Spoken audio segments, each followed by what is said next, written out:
Called Hot Under the Collar.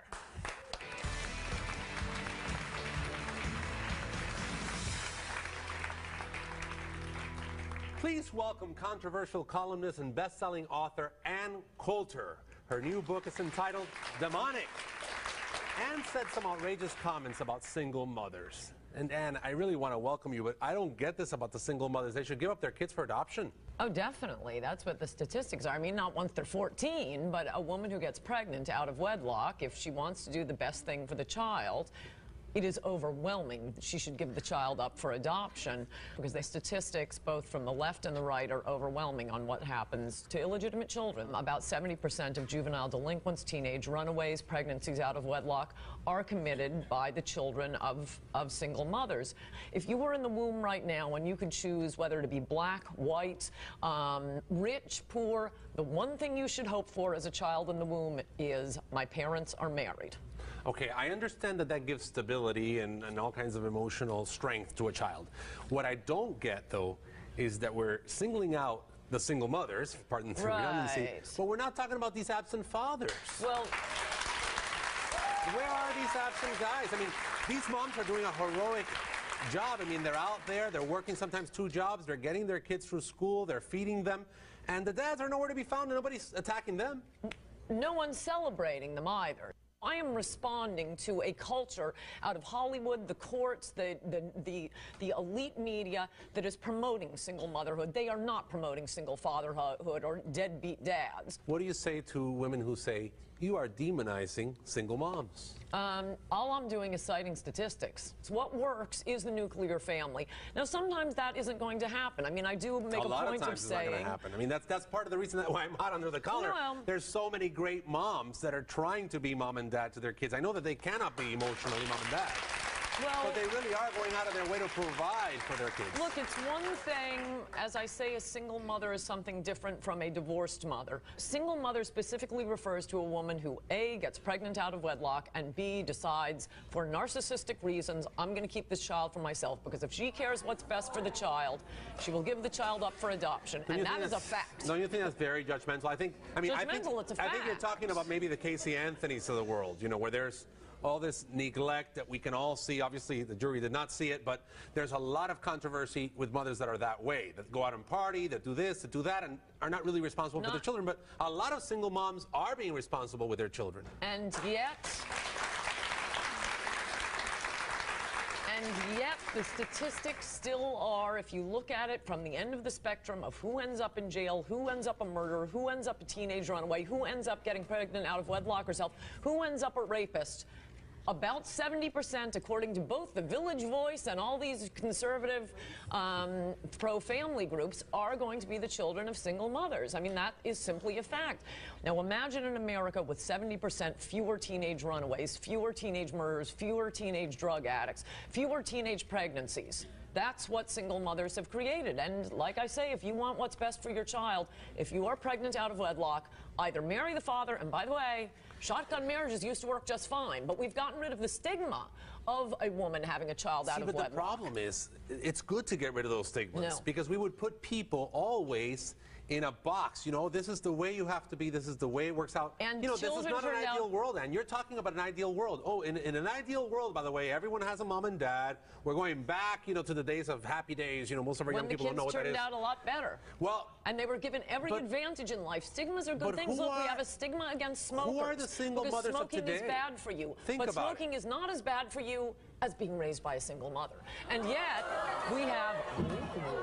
we do have stigmas, and they're good things. Stigmas against smoking, and yet smoking is not as bad for you as single motherhood. And there ought to be How do you come to that conclusion? I've just cited the statistics over and over again. One kills you. We know that smoking kills you. One destroys a life. You don't think smoking destroys lives? Maybe when you're 70, you have an increased chance of getting lung cancer. You're talking about what happens to children when they are not raised with a mother and father. Basically, every women's magazine is talking about, single mothers by choice, where women go and get artificially inseminated because they decide, oh, my clock is ticking, I want to have a baby, I don't care if I found a man in time. That is narcissistic, it is selfish, and it is not taking the interests of the child at heart at all. And you don't hear that coming from anybody else, so I am the counterweight citing the facts on single motherhood. Sometimes it happens, I wish them the best, but... And I can't imagine how much hate mail you've gotten from single mothers. That's funny that you think I read my mail. Oh, okay. I mean, I think that when you say things like that and you kind of make these blanket statements based on statistics, I say to myself, gosh, I know so many good single mothers, so many heroic single mothers.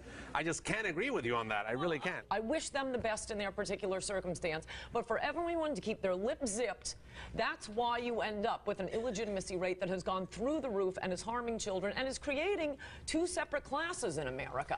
She's certainly controversial, my friends. We're going to take a break. This is the new book, Demonic, by Ann Coulter. And even though I'm more hot under the collar now, we'll be back with Ann.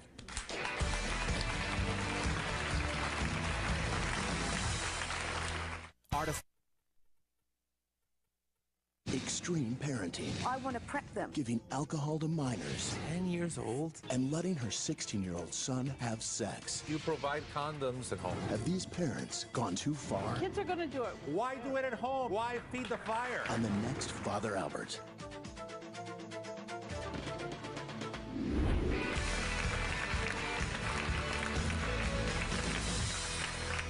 We're back with the always controversial Ann Coulter, and this audience wants to get in on this conversation. My first question is for you.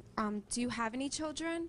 Not relevant to statistics. Okay, because for me, I've seen, not only my family, I have a ton of friends who are single mothers, and the way they raise their children, they give them the most love than even two parents can give them. I'm raised in a family with two parents, and you know, you don't know what it's like sometimes to have two parents. Sometimes, some people, it's worse to have two parents. I agree.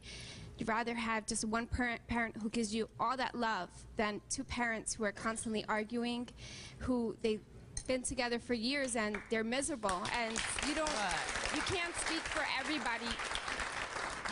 You're speaking about statistics. Right. You have to live it in order to understand it, not just by statistics. And sometimes Derek Jeter strikes out. And yet, he's still a great baseball player because we look at overall how many times at bats, how many times a home run.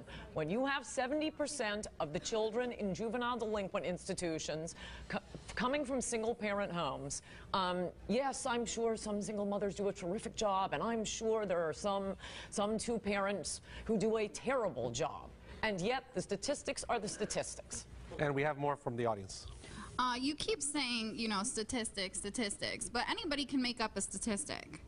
That's why there's so many of them, from both the left and from the right, and for 30 years Where do you now. think it's okay to say all this? Okay, I mean, you know what, you may as well stand up. My mother was a single mother, and I'm getting, like, emotional. That's fine. You're saying what you feel.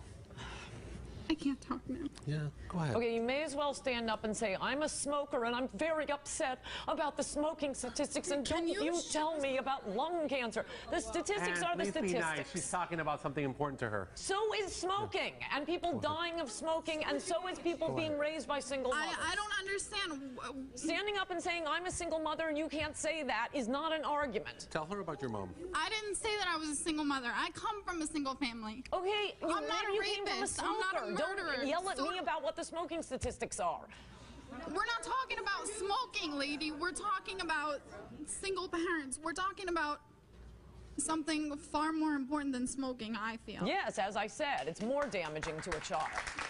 So for you to even put those two together is ridiculous. I know you're saying this stuff, but do you think about it before you say it? No, just shoot off at the mouth. It's a chapter of my last book. It has the studies there if you're interested. It is study after study. No, I'm just shooting off the top of my head what comes into my mind. Actually, I'm a minor, and I come from a single family, single mother, okay?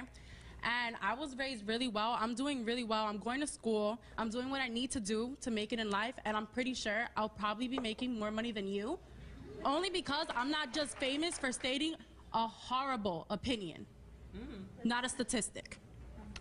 Look, the point is not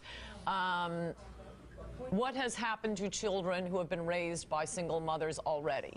Wish you the best.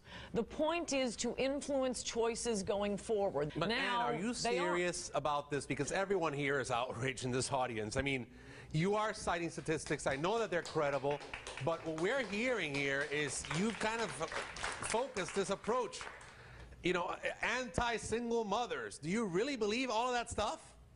Who's the Christian here, Father? I care about the children. I care about how they are raised.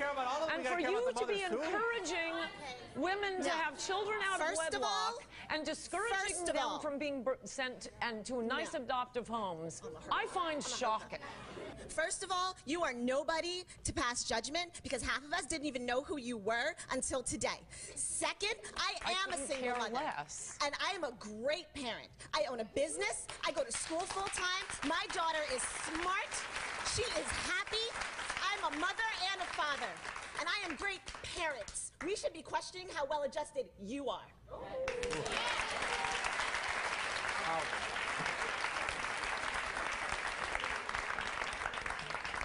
First of all, I agree with what the girl just said, and I'm a single mother as well. I have a 15-year-old daughter. We can talk to Ann without the personal attacks, right?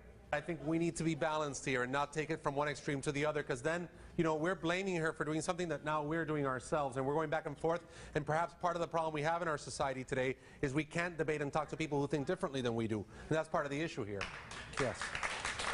Okay, with that said, I am a 15-year-old daughter, private school, ever since she was in the kindergarten. I hold it down, no welfare, no nothing. I work full-time. She goes to school full-time. She wants to go to Harvard, distinguished honor roll. I mean, so is that directed towards me being a single mother as well? I come from a two-parent family myself, but I do very well with my child, no help, just me, and I do own a business as well. And the father was totally absent. What father? See, Ann, this is my issue, and I think that we've talked about this during the break. I was asking you, what about all these absent dads? Do you ever say anything about them? I think I've answered that. We don't have a society and a culture that celebrates them and encourages fathers to leave the women they have impregnated. When you start having movies and glamour magazines and the court system glamorizing deadbeat dads, but in fact we call them deadbeat dads. And I wish single mothers all the luck in the world. Very helpful having you all stand up and insult me. You are proving to me that you are fantastic mothers. Okay, A, I don't know where you're getting your statistics. B, I think if you're not the one carrying that child for 9 months and feeling that baby kick inside you, you know, it's easy for you to say when you're not that person carrying that baby. And C, my mom was a single mom. I never met my dad. He went bye-bye. Never met him. She raised me. She was the mom. She was the dad. I never wanted for anything. She gave me everything I had. I am 36 years old. I have a family of my own now. I have a 12-year-old, and I'm back in school now. I'm very successful, so I really don't know where you're getting this. I just don't know how you expect me to answer when I have a full chapter of this book with every footnote telling you where I got it. You want to know where I got it? You can look up the studies. I mean, you can stand up, find your own study, but there isn't one. Okay, I want to thank you, Ann, for being with us. I know that everything that has gone on here is very controversial. We're listening to different opinions, and obviously Ann's new book is demonic. Controversial too, once again, and we want to thank you for being here with us and taking the time to be on Father Albert today. And now, my friends, I want to hear your thoughts. Go to FatherAlbertShow.com and check out our homepage. We'll be right back.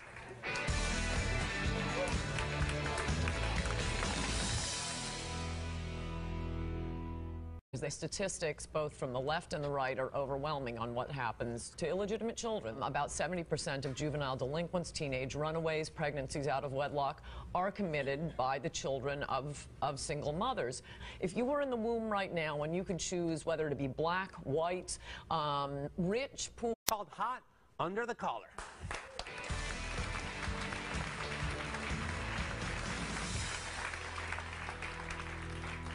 Please welcome controversial columnist and best-selling author Ann Coulter. Her new book is entitled Demonic. Ann said some outrageous comments. Where are these absent guys? I mean, these moms are doing a heroic job. I mean, they're out there, they're working sometimes 2 jobs, they're getting their kids through school, they're feeding them, and the dads are nowhere to be found and nobody's attacking them.